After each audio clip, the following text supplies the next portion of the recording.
So as you drive around Naypyitaw, you see clearly the effects of the earthquake. You see roads that have been buckled. You see power lines down. You see buildings that have collapsed. Typically, the buildings are relatively low rise in Naypyitaw, but some have still collapsed. I went to a hospital yesterday where WFP started our distributions, completely collapsed, and there were emergency crews trying to dig out either survivors or recover bodies of people who've been caught up. So, very devastating. But by all reports, the situation in Mandalay itself is much, much worse. Well, before the earthquake, the operating conditions at best were challenging. There were issues regarding humanitarian access. There were issues regarding authorizations. It was a heavy bureaucratic process. And there were areas that were out of the reach because they were not controlled or authorized by the military authorities.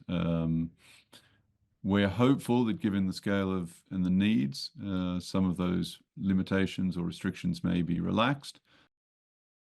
So the World Food Programme has just started its distributions. We did our first distribution yesterday. We'll continue at least 3, potentially even 4 sites today.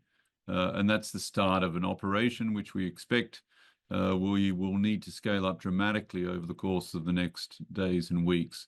The devastation caused by this earthquake is immense. The message that I want to highlight is that,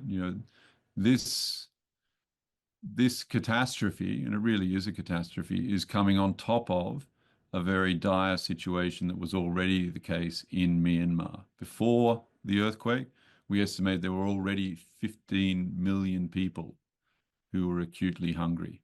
We estimated there were 3.5 million people that were displaced because of the conflict. So we need an end to the conflict.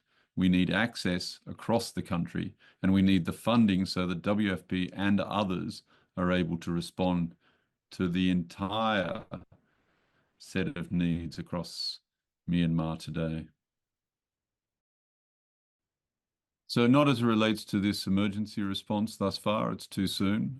We had scaled back. We were in the process of scaling back our operations where we are providing humanitarian assistance elsewhere due to a lack of funding, which includes a reduction in funding from a number of donors, including the US.